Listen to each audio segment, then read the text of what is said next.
අපේ AWS Certified Solution Architect Associate Exam Series එකේ තව වීඩියෝ එකක් තමයි මේක. ඔයගොල්ලෝ දන්නවා මේ වීඩියෝ series එකේ මම ගොඩක්ම focus කරන්නේ real world experience එක ඔයගොල්ලන්ට දෙන්න. මොකද දන්නව හේතුව? දැන් මේකේ තියෙන context එකේ මම මේ කියලා දෙන දේවල් වලින් මේ certification එක pass වෙන එක මහ ලොකු අමාරු දෙයක් නෙමෙයි. right? මේ certification එකේ මම කලින් වීඩියෝ එකක කිව්වා මේක තමයි හොඳම certification එක ඔයගොල්ලන්ට යම් කිසි අවබෝධයක් තියෙනවා නම් AWS ගැන. මොකද හේතුව මේකේ අර services breadth එක අර deep ගොඩක් යන්නේ නැතුව breadth එක cover කරනවා. ඊට පස්සේ ඔයාගේ අතේ තමයි වැඩේ තියෙන්නේ. ඊට පස්සේ ඔයා hands on කරලා ඔයාගේ projects වලට use කරලා hobby projects වෙන්න පුළුවන්. එහෙම නැත්නම් ඔයගොල්ලන් company එකේ use කරන project වෙන්න පුළුවන්. ඔයා hands on හදා ගන්නවා. ওই දෙක තියෙනවා නම් ඇත්තරම අර ඇඩ්වාන්ස් සර්ටිෆිකේෂන් එකක් කරන්න අත්‍යවශ්‍යමත් නැහැ. මොකද ඇඩ්වාන්ස් සර්ටිෆිකේෂන් එකක් කරන එක ඉතින් හොඳයි. හැබැයි මේ සර්ටිෆිකේෂන් එක ප්ලස් hands on කියලා කියන්නේ ඔයා ready ඕනම real world problem එකක් handle කරන්න AWS එක. අන්න ඒ නිසා තමයි මම මේ series එක පටන් ගත්තේ. මොකද මම දැනට අවුරුදු 10කට වඩා AWS use කරනවා. මම AWS use කරනකොට ආපු ප්‍රශ්න මගේ experience එක ඔයගලන්ට share කරලා කොහොමද මේ real world වල ඇත්තටම එන ප්‍රශ්න මොනවද challenges මොනවද ඔයගොල්ලෝ කොහොමද ඒවා navigate කරන්නේ ඒවත් එක්ක කියලා දෙන්න තමයි මේ series එක පටන් ගත්තේ. මොකද මේක හොඳයි අර AWS services breadth එක cover කරන හින්දා. හරි. අද වීඩියෝ එක පටන් ගමු. අපි කතා කර හිටියේ මේ domain 1 ඒ කියන්නේ design secure architecture එකේ knowledge areas. ඒ domain 1 එකේ knowledge areas වල security best practices ගැන තමයි කතා කරේ. මම security best practices ගැන කතා කරන්න මම use කරේ real world example එකක්. right? ඔයගොල්ලෝ මතක ඇති අපි කතා කරා e-commerce web application එකක් හදනකොට මොනවද වෙන challenges කොහොමද මේ architecture එක secure කරන්නේ? එතනින් තමයි පටන් ගත්තේ අර detail level වෙනම යන්නේ නැතුව. හරි? ඔයගොල්ලෝ මේ වීඩියෝ එක බලනත් අනිවාර්යෙන් බලන්න මොකද මේක continuation එකක්. ඒ වීඩියෝ එක අපි කතා කරා ඔයා company එක join වෙනා මේ developer කෙනෙක් විදියට. ඊට පස්සේ team lead ඉන්නවා, තව developers ලා ඉන්නවා, right? එතකොට ඕගොල්ලෝ තමයි මේ ඇප්ලිකේෂන් එක හදන්නේ. ඒක අපි ගොඩක් දේවල් කතා කරා නේද? අපි කතා කරා කොහොමද මේ DNS වැඩ කරන්නේ. ඊට පස්සේ web application firewall ගැන කතා කරා, right? ඊට පස්සේ encryption ගැන කතා කරා, right? KMS කියන service එක use කරන හැටි. ඊළඟට අපි කතා කරා මේ IAM service එක, identity and access management service එක ගැන high level. උදාහරණයක් විදිහට අපි කතා කරා මේ මනෝජ් කසුන් ටීම් ලීඩ් මේගොල්ලෝ යූසර්ස්ලා මේගොල්ලෝ තමයි AWS use කරලා මේ solution හදන්නේ right ඒතකොට ඒගොල්ලන්ට permission තියෙන්න ඕනේ මේ service use කරන්න ඊට පස්සේ developersලා විතරක් ඉන්නවා නම් අපිට developer group එකක් හදන්න පුළුවන් ඒතකොට මේගොල්ලන්ට permission දෙනකොට අපි use කරන්නේ IAM policy මේ IAM policy එක group එකට attach කරන්නත් පුළුවන් එහෙම නැත්නම් individual IAM usersලාට attach කරන්නත් පුළුවන් ඊළඟ දේ තමයි මේ IAM usersලා groups වලට permission දුන්නාට පස්සේ මේ permission long term right user ඉන්නකම් එයාට මේ user permission තියෙනවා. ඒතකොට මේ IAM role එකක් කියන්නේ මොකද්ද? මේ IAM role එකක් තමයි අපි use කරන්නේ service එකකින් තව service එකක් කතා කරනකොට. අපි කතා කරා මේ AWS Lambda කියන service එකෙන් මේ DynamoDB database එක access කරනකොට මේ get order Lambda function එකෙන් මේ orders ටික ගන්නවා නම් මෙයා මේක access කරන්න ඕනේ. එතකොට මේ සර්විස් එකටත් permission එක තියෙන්න ඕනේ. මොකද AWS වල මොනවා හරි දෙයක් කරන්න අනිවාර්යෙන් permission තියෙන්නම ඕනේ. right? එතකොට මේ service to service communication වලදී තමයි අපි ගොඩක් වෙලාවට මේ IAM role use කරන්නේ. අපි මේ IAM role එකට මේ IAM policy එක attach කරලා මේ role එක තමයි මේ resource එක use කරන්නේ. මේකෙදි ප්‍රධානම දේ තමයි මේ IAM role එකේ credential temporary. මෙතනදි වෙන්නේ මේ lambda function එක invoke වෙනකොට මේ lambda function එක මේ IAM role එක assume කරගන්න. එහෙම නැත්නම් ඒක attach කරගන්නවා Tamanට. attach කරගන්නකොට එයාට හම්බ වෙනවා permission limited amount එකකට. අපිට ඒක define කරන්න පුළුවන්. උදාහරණයක් 1 hour කියලා කියනකො 1 hour වලට. ඊට පස්සේ within that 1 hour මෙයාට මේ DynamoDB කතා කරලා ඒ data ටික ගන්න පුළුවන්. right. අපි මෙතන ඉඳන් අපේ discussion එක continue කරමු. දැන් මෙන්න මේ වගේ solution එකක් design කරනකොට right මේ web application design කරනකොට සාමාන්‍ය developers ලා විදිහට අපි develop කරනවානේ. ඒතර අපි developer environment එකක් තියෙන්න ඕනේ. right? ඊට පස්සේ මෙන්න මේක develop කරලා ඊට පස්සේ අපේ unit test developer testing ඔක්කොම කරලා ඊට පස්සේ අපි QAs ලාට හරි quality assurance කරන කට්ටියට මේක test කරන්න දෙනවා. ඒතර අපි ගොඩක් වෙලාවට organization එක company එකට join වෙනවා නම් ගොඩක් වෙලාවට ඒගොල්ලන්ට test environment එකක් තියෙනවා. මොකද මේ ඩෙවලොපර් එන්වයරන්මන්ට් එකේම QS ටෙස්ට් කරන්නේ නැහැ. මොකද අපි දන්නවනේ ඒ කියන්නේ ඩෙවලොපර්ස්ලා කමිට් කරනවා රයිට් මේ AI ඊරා එකේ කොහොමද දැන් ඩේලි කමිට්ස් යනවනේ හැම වෙලාවෙම රයිට්. එතකොට මේකේ ටෙස්ට් කරන්න ගත්තොත් එහෙම QSලා ඒගොල්ලන්ට අර එක ස්ටේබල් වර්ෂන් එක ටෙස්ට් කරන්න බැරි වෙනවා. ඒ නිසා අපි ගොඩක් වෙලාවට ටෙස්ට් වර්ෂන් එක and ටෙස්ට් එන්වයරන්මන්ට් එකක් හදනවා. ගොඩක් වෙලාවට ඒක තව AWS account එකක්. ඒතර ඒ AWS account එකට තමයි ඔයා ටෙස්ට් කරන්න රෙඩි වර්ෂන් එක ඩිප්ලොයි කරන්න. ඊට පස්සේ ටෙස්ටර්ස්ලා ඒක ටෙස්ට් කරනවා. ඊළඟ මොකද වෙන්නේ? ටෙස්ට්ලලා ඒක sign off එක දුන්නාට පස්සේ QA sign off එක දුන්නාට පස්සේ ඊට පස්සේ ඔයා pre-prod නැත්නම් production environment එකකට promote කරනවා.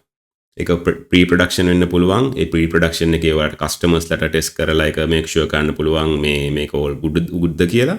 ඊළඟට තව environment එකක් තියෙන්න ඕනේ production එකට. ඒක තමයි ඔයගේ production application. at the real users ලා ඔයගේ application use කරන්නේ මෙන්න මේ AWS account එකේ තියෙන resources තමයි. right? මේ environment එක project එකෙන් project එකට වෙනස් වෙනවා. සමහරවිට user acceptance testing වලට වෙනම environment එකක් තියෙනවා, staging environment තියෙනවා, right? ඒක depends. කොහොමරි මෙතන point එක තමයි මේ application එක develop කරනකොට ඔයගොල්ලන්ට multiple AWS account වලට මේක deploy කරන්න වෙනවා. ඒතර දැන් මේ production එකට අපි deploy කරාට පස්සේ දැන් මේ production එකේ තියෙන data ඇත්තටම sensitive data නේ. මොකද at the real users ලගේ data නේ. සමහරවිට ඔයගොල්ලන්ට මේ developers ලට ඒ production environment එකට access කරන්න අවශ්‍ය නැති වෙන්න පුළුවන්. නැත්නම් ඒක අපි ඔයගොල්ලන්ට avoid කරන්න ඕනේ. හැබැයි හිතන්න මේ developers ලා දෙන්නට access නැති වුණත් මේ team lead එක access කරන්න ඕනේ මොන හරි support cases වලට. හරි? ඒතර මොකද්ද කරන්න ඕනේ? දැන් මේක වෙනම AWS account එකක් නේ. ඒතර මේ වෙනම AWS account එකක් නම් ඔයා AWS එකේ දැන් ඔයාලා මතක ඇති අපි මේ AWS account එකේ log වෙලා මේ IAM Identity and Access Management කියන service එකට ගිහිල්ලා අපි මෙතන මේ users ලා හදනවා. අපිට පේනවා මෙතන මේ user තියෙනවා, roles තියෙනවා, right? ඊට පස්සේ user groups තියෙනවා. ওই තුන තමයි මම කලින් කතා කරේ. එතකොට මේ team lead කියන එක්කෙනා අර low environment වලත් හදන්න ඕනේ, upper environment එකක් හදන්නත් ඕනේ, ඊට පස්සේ production වල හදන්නත් ඕනේ. බලන්නකො කොච්චර වැඩක්ද කියලා ඒක. දැන් මෙතන මේ හැම account එකකට ගිහිල්ලා මේ user කෙනෙක් හදන්න ඕනේ. users ලා එකට ගිහිල්ලා මෙතන create user කරලා right එයාගේ details දාලා create කරන්න ඕනේ. සාමාන්‍යයෙන් organization එක තනි user කෙනෙක් නෙමෙයි ඉන්නේ. දැන් developers ලා ගත්තාත් right developers ලා ගොඩක් ඉන්න පුළුවන්. හරි? මොකද එක project එකකුත් නෙමෙයි projects ගොඩක් තියෙන පුළුවන්. මේ projects ගොඩක් use කරන්න පුළුවන් තනි development environment එකක්. තනි development AWS account එකක්. එතකොට මේ users ලා ගොඩක් හදන්න ඕනේ. IAM වල limitation උත් තියෙනවා යම් කිසි ප්‍රමාණයකට users හැදුවොත් එහෙම ඒගොල්ලෝ හදන්න දෙන්නේ නැහැ ඊට වඩා. හරි? අනිත් එක තමයි මේ AWS users ලා හදලා මේගොල්ලන් group එකකට දාලා ඒට permission දෙන එක ඇත්තටම ලොකු වැඩක්. administration වැඩක්. ඊට හිතන්නකෝ දැන් user කෙනෙක් company එකෙන් ගියා කියලා. ඒකට ආයෙ මතක් කරලා ඇවිල්ලා මේ users ලා වයින් කරන්න ඕනේ. මොකද මම කලින් කිව්ව මතකද මේ users ලාට හම්බෙන permission permanent permission right ඒවා long term credentials තියෙන්නේ. දැන් හිතන්න මේ අයින් කරපු user කෙනෙක් මේ credential configure කරගෙන ඉන්නවා එයාගේ local laptop එකේ. දැන් එයා ගෙදර ගිහිල්ලා එයාව user අයින් කළා නැත්නම් AWS account එකෙන් තාමත් පුළුවන් production environment access කරන්න right? ඒක risk එකක් නේ. ඒතකොට මේ users ලා manage කරන එක ලොකු වැඩක්. මෙන්න මේ නිසා තමයි guys මේ IAM service එකට අමතරව AWS ලා introduce කරන තව service එකක් තියෙනවා identity center. මේක මං identity කියලා ගහුවොත් මේ IAM identity center කියන එක. දැන් මොකද්ද මේක? මේ identity center එකට ඔයා ගියොත් එහෙම ඔයාට පේනවා ඇති මේකෙත් මේ users ලා හදන්න පුළුවන්. groups හදන්න පුළුවන්. right? ඒත් මොකද්ද මේකේ වෙනස? දැන් මේ identity center කියන එක කලින් නම තිබ්බේ දැන් මේගොල්ලෝ නම වෙනස් කරා. AWS single sign on කියලා. ඔයගොල්ලෝ දන්නවා මොකද්ද මේ single sign on කියලා කියන්නේ? single sign on කියන්නේ guys මොකක් හරි තනි platform එකකට විතරයි ඔයා log වෙන්න ඕනේ. ඒක log වුණාට පස්සේ ඔයාට අනිත් application access කරන්න පුළුවන්. මම උදාහරණයක් විදිහට පෙන්නන්නම්. මේ ඔයගොල්ලෝ දන්නවනේ ChatGPT right? අපි දැන් ChatGPT site එකට ගියොත් එහෙම දැන් මෙතන මේ sign up for free. දැන් මේ ChatGPT එකට මට sign up වෙන්න ඕන නම් මට මෙතන sign up for free යන්න පුළුවන්. එහෙම කියන් පේනවද මේ? මට තියෙනවා මේ continue with Google, continue with Apple. Google account එකක් තියෙනවා නම් ඔයාට කෙලින්ම ඒ Google account එක හරහා ඔයාගේ ChatGPT account එක log වෙන්න පුළුවන්. දැන් මේවට අපි කියනවා guys web identities කියලා. ඒතර මේ වගේ මේ ChatGPT වගේ web application එකක් user කෙනෙක් Google එකේ ඉන්නවා කියන එක trust කරනවා. ඒතර මේකෙදි protocol එකක් තියෙනවා guys OAuth 2 කියලා. දැන් මේක industry standard protocol එකක්. දැන් මම මෙතන ගිහිල්ලා බලන්නකො මම continue with Google කියපු ගමන් මෙයා මාව ඩිරෙක්ට් කරන්නේ මේ Google එකේ login page එකට. පේනවද? ඊට පස්සේ මට මෙතන login වෙන්න පුළුවන් මගේ Google account එකට. Google එකට login වුණාට පස්සේ Google එකේ check කරනවා මෙයා ඇත්තටම ඇත්ත user කෙනෙක්ද Google එකේ ඉන්න කියලා. ඉන්නවා නම් ඇත්තටම user කෙනෙක් නම් Google එක message එකක් යනවා ChatGPT එකට right මෙයා අපේ Google එකේ ඇත්තටම ඉන්න authentic user කෙනෙක් කියලා assertion කියලා අපි කියන්නේ. මේක assertion එකක් යවනවා. ඒතකොට ChatGPT එක trust කරලා ඊට පස්සේ යෝසෝ login කරනවා. දැන් මේවා මේ patterns right මේවා industry patterns. මේකට කියනවා මේ O2 or 2.0 authentication right. ඔයගොල්ලෝ කැමති නම් පොඩ්ඩක් බලන්න. දැන් උදාහරණයක් විදියට මෙයා තමයි එතකොට ChatGPT. මේ user login එකට එයාව Google එකට direct කරනවා. Google එකෙන් log වුණාට පස්සේ අර page එකේ login form එක fill කරලා එක success නම් මෙයා අපිට අර message එක මේකේ අපි tokens ටික තමයි යවන්නේ. tokens ටික යවුවට පස්සේ ඊට පස්සේ මෙයා validate කරනවා මේ token ඇත්තටම මේ Google එකෙන් එවපුවද නැත්නම් වෙන එකකින් එවපුවද කියලා එක validation එකක් යනවා. ඒක all good නම් ඊට පස්සේ එයාව login කරගන්නවා මේ chat application එකට. නැත්නම් මේ ChatGPT එකට. මේක standard pattern එකක් O2 authentication flow එක. එතකොට මේ identity manager එක අපි ගත්තොත් එහෙම guys identity center එක IAM identity center එක මෙයාට පුළුවන් ඔය වගේ external identity connect කරගන්න පුළුවන්. හැබැයි ඒගොල්ලෝ web identity providers ලා නෙමෙයි දැන් Google Facebook ඒ වගේ නෙමෙයි SAML based protocol එකෙන් connect වෙන identity providers ලාත් එක්ක connect කරන්න පුළුවන්. දැන් web identity providers ලා use කරන protocol එක තමයි OpenID Connect නැත්නම් O2 right. මෙයා ඒක support කරන්නේ නැහැ. මෙයා support කරන්නේ SAML SAML. එතනදි පුළුවන් ඔයාගේ company එකේ Active Directory එකක් තියෙනවා නම් Microsoft Active Directory එක. සාමාන්‍යයෙන් ගොඩක් organization වල Microsoft use කරන Active Directory විදියට එහෙම නැත්නම් තව identity providers ලා තියෙනවා directory services තියෙනවා open source ඒවා එහෙමත් තියෙනවා. අපිට පුළුවන් මේ IAM center එකට මේ අපේ office එකක තියෙන company එකේ තියෙන Active Directory link කරන්න. දැන් මෙතන වාසිය මොකද්ද? මේ සාමාන්‍යයෙන් කම්පැනි එකක් ගත්තොත් එහෙම users ලා ගොඩක් ඉන්න පුළුවන් නේ. right 1000 2000ක්. දැන් අපි අර IAM users ලා වෙනම ඒ හැමෝටම හදනවා නම් 1000 2000ක් හදන්න ඕනේ. ඊට අමතරව මේ IAM වල limitations තියෙනවා. දැන් මේ වගේක් අපි connect කරාට පස්සේ මේ users ලා අලුතෙන් කෙනෙක් ආවට පස්සේ කම්පැනි අනිවාර්යයෙන්ම යාට user කෙනෙක් හදනවානේ. ඒ හදපු users ලා automatically ඔයාගේ AWS account එකටත් log වෙන්න පුළුවන් විදිහට ඒ connectivity එක හැදෙනවා. ඒ වගේම නිකන් හරි employee කෙනෙක් කම්පැනිෙන් ගියත් මේ Active Directory එකව අයින් කරපු ගමන් අනිත් AWS හැම resource එකකටම තියෙන access එහෙම අයින් වෙනවා. දැන් මේ අපි dashboard එකට ගියොත් එහෙම IAM identity center එකේ ඔයාලට පේනවද මේ confirm your identity source. මම මෙතන මේ confirm identity source එක ගියාට පස්සේ by default මේ identity center එකම user directory එක support කරනවා. ඒක default. ඒතර ඔයාලට පුළුවන් users ලා මෙන්න මේ identity center එකෙන්ම හදන්න. එහෙම නැත්නම් ඒක වෙනස් කරනවා නම් ඔයාලට පුළුවන් මෙන්න මෙතන ගිහිල්ලා change identity source කියලා click කරලා මෙන්න මේ වගේ Active Directory එකක් connect කරන්න පුළුවන්. දැන් මට මෙතන 6 click කරලා next ගියාට පස්සේ මට Active Directory එකේ details ටික දෙන්න පුළුවන්. දැන් මෙතනක් තියෙනවා AWS ලගේ manage Active Directory service එකක් තියෙනවා. ඒක use කරන්න පුළුවන්. එහෙම නැත්නම් ඔයාලට පුළුවන් external identity provider කෙනෙක්. ඔයාගේ company එකේ තියෙන Active Directory link කරන්න පුළුවන්. දැන් මම මෙතන ගිහිල්ලා click කරොත් එමෙ next. ඔයාලට මෙතන මේ Active Directory sign in URL එක credential metadata ටික දුන්නාට පස්සේ එයා එතන connect කරගන්න. external identity provider කෙනෙක් විදිහට Microsoft Active Directory වයි company එක connect කරන්න පුළුවන්. එහෙම නැත්නම් Microsoft ලගේ manage AWS Active Directory use කරන්නත් පුළුවන්. එහෙමත් නැත්නම් by default ඔයාලට users ටික manage කරන්න පුළුවන් මේ identity center එකේ. ඒක තමයි default option එක. දැන් ඒක තමයි දැන්ට enable ලා තියෙන්නේ. දැන් මෙතන මේ users ලා ගියාට පස්සේ ඔයාලට පේනවා ඉතින් මම දැන් එක user කෙනෙක් හදලා තියෙනවා. මට තව user කෙනෙක් add කරන්න පුළුවන්. මෙතන first name last name දීලා right. එහෙම ඇඩ් කරලා මේ users ලා කීප දෙනෙක් එකතු කරලා මට group එකක් හදන්නත් පුළුවන්. දැන් පේනවද මෙතන මේ group එකක් හදුවා දැන් හිතන්නකෝ MJ Zone admin කියලා. දැන් මේ group එකට මට අර users ලා ඇඩ් කරන්න පුළුවන්. මම මේ admins ලා විදියට group කරන users ලා කවුද කියන එක. දැන් මෙතන මේ user grouping එකක් විතරයි මෙතන තියෙන්නේ. ඊට පස්සේ ඒ users ලාට නැත්නම් groups වලට අදාළ permission ටික handle කරන්නේ මේ permission set කියන එකෙන්. ඒතර මම අතන group එකක් හදනවා නැත්නම් users ලා ටික හදලා ඒගොල්ලන් group කරනවා. ඊට පස්සේ මම permission set හදනවා. ඒ permission set එකේ තියෙනවා උදාහරණයක් විදිහට මෙතන මට අලුතෙන් set එකක් හදන්නත් පුළුවන්.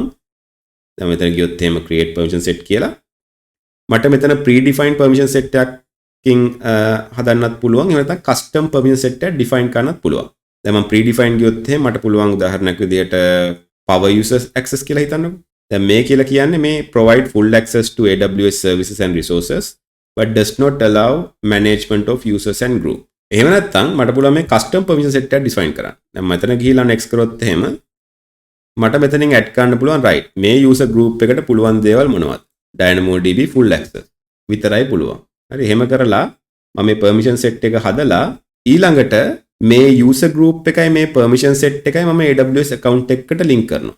එහෙම කරපු ගමන් ඒ usersලා log වුණාට පස්සේ ඒ අදාළ link කරපු AWS account එක පෙන්නනවා ඒගොල්ලන්ගේ dashboard එකේ. එතනින් click කරාට පස්සේ ඒ AWS account එකට log වෙනවා. හැබැයි permission තියෙන්නේ අර DynamoDB එකට විතරයි. අනිත් ඒවාට access නැහැ. මොකද මම දීලා තියෙන මේ permission set එකේ DynamoDB full access විතරයි. දැන් ඔයගලන්ට පොඩ්ඩක් ප්‍රශ්නයක් එන්න පුළුවන්.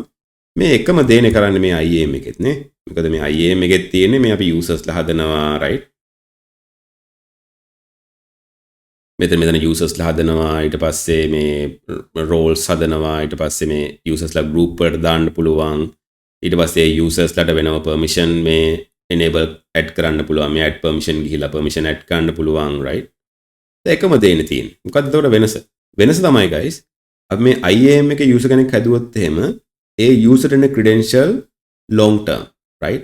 දැන් මේ user කෙනෙක් ඔයාගේ account එකේ ඉඳලා ඊට පස්සේ යා නිකන් හරි company එකෙන් අයින් වුණාට පස්සේ ඔයාට අමතක වුණොත් එහෙම මේ user delete කරන්න එයාට පුළුවන් ඒ access key එහෙම generate කරලා තියෙනවා නම් ඒ access key secret key වලින් ඔයාගේ AWS account එක සදාකාල පාවිච්චි කරන්න පුළුවන්.